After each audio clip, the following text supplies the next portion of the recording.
I'm LisianeBotelho. Welcome to my kitchen.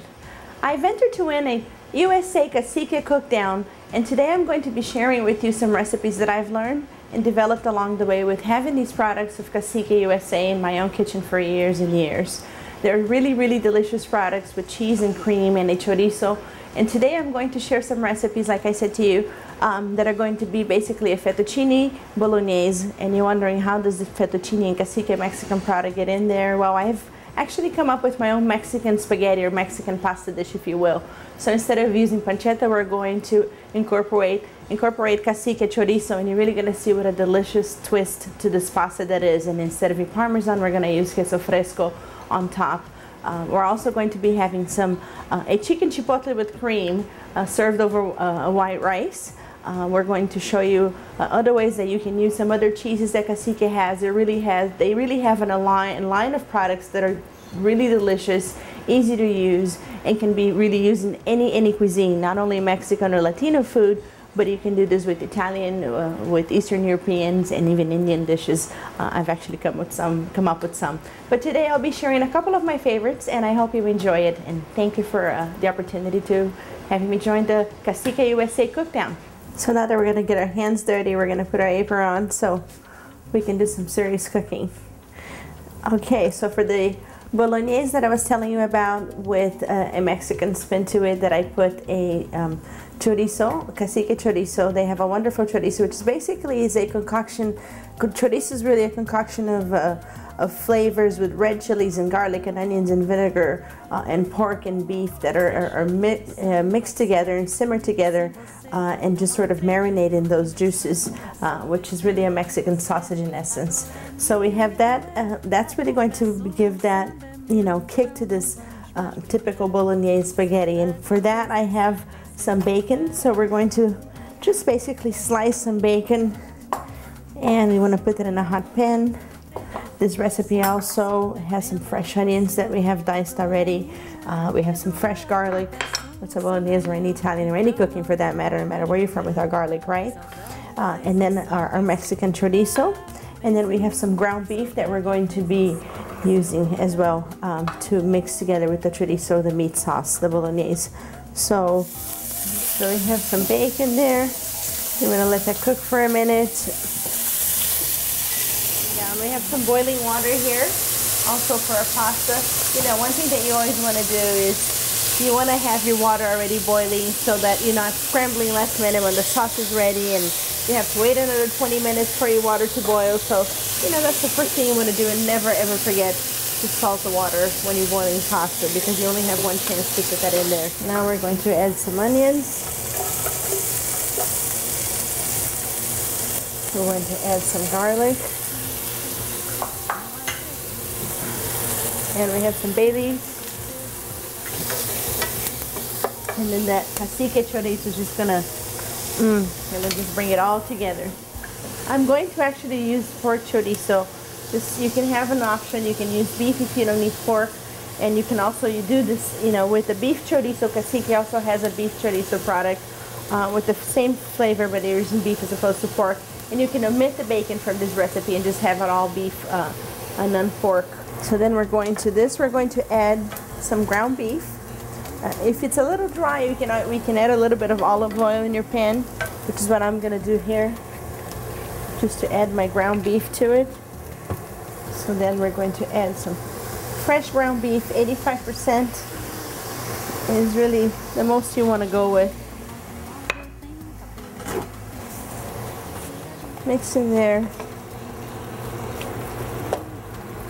Sort of want to brown this in a medium-high heat.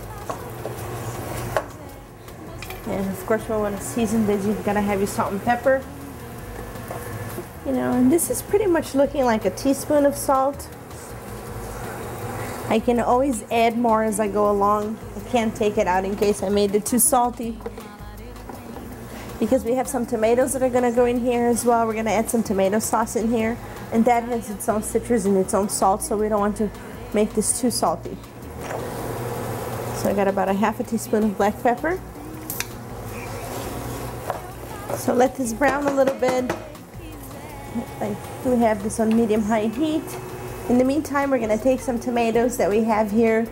We have some canned tomatoes.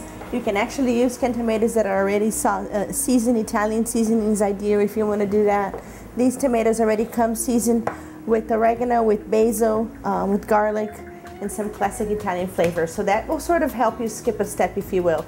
You can also even do some fire roasted tomatoes, some poblano chili if you want to take a different spin to that too, and some onions. But this is basically going to be it. We're going to blend this with a little bit of fresh garlic and some fresh basil, and then we're going to add that to our chorizo and our ground beef, bacon, and garlic and onions and bay leaves that are basically going to simmer for a while, and serve that over pasta with some queso fresco cacique.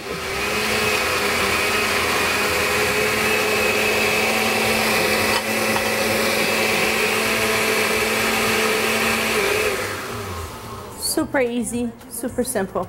If you want to give that a kick, you can actually add some red crushed peppers. I think I'm going to do that to mine. So we have the chorizo cooked down with the tomato sauce. That's just wonderful. Probably this is going to simmer for about 20 minutes, 15 to 20 minutes, and you should be ready to serve. We don't want it to be all sticky, and want to make sure we have salt in there.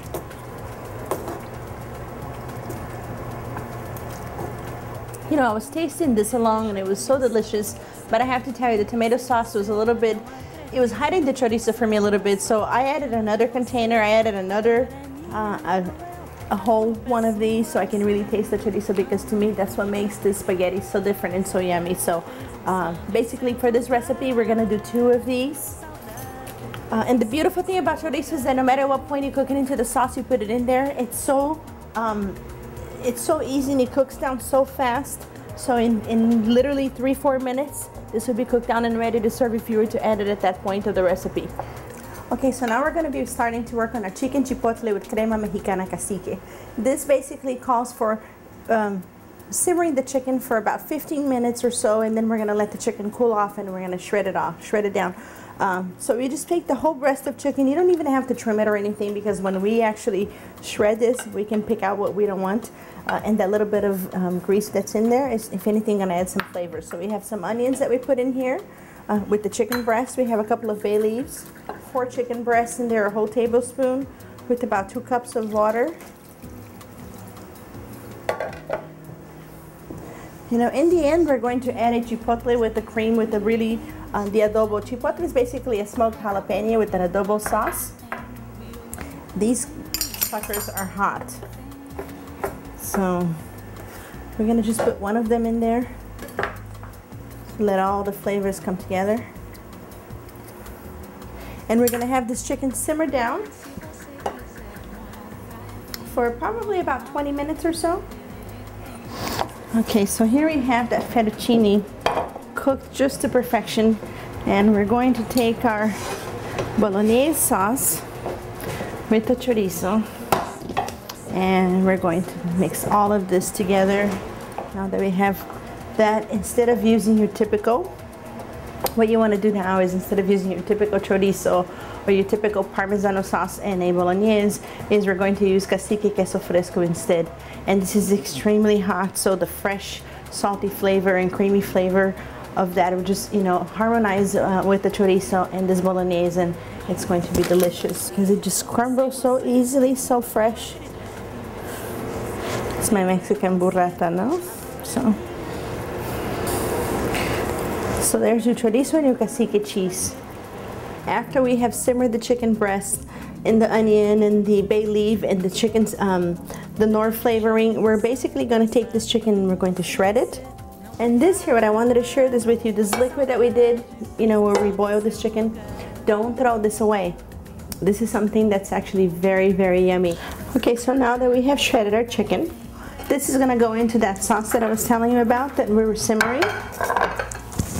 And we're going to add this chili chipotle.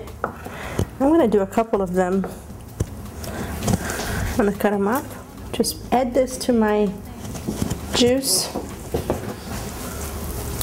Okay, so then I'm going to add some of this liquid of the adobo that I was telling you about. That gives it a smoky, delicious flavor. And the star of everything, and the one sauce that goes, that you can do with so many things, is my crema mexicana, my cacique crema. There we go. So, for this amount, I'm going to use a whole container.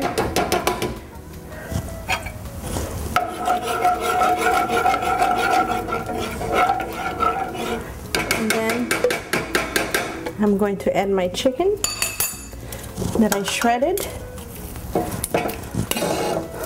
All of the flavor is reduced in here. I'm going to let this simmer for a few minutes. I'm going to add the onions in here. That's our last ingredient.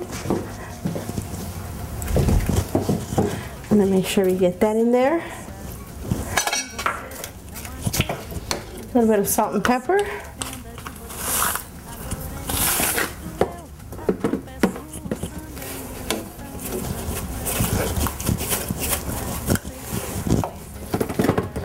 Add a little bit of chopped garlic to mine, why not?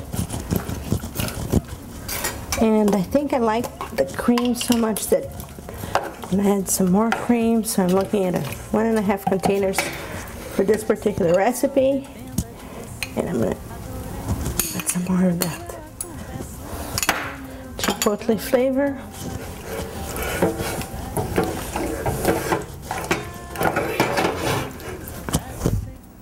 Hi, I'm LisianeBotelho, and I want to thank Cacique USA for giving me a chance to submit to the USA Cook Down Cacique, where I had a chance to explore some great recipes and have a lot of fun with some great products like crema cacique mexicana and queso fresco and their wonderful chorizo. I've shared some recipes like my bolognese and some chicken creamy chipotle, and I hope you all enjoyed that. I'm so excited I had a chance to submit these recipes, and I look forward to making it down to the final 4 to New York, and I hope you vote for me. Thank you, Cacique.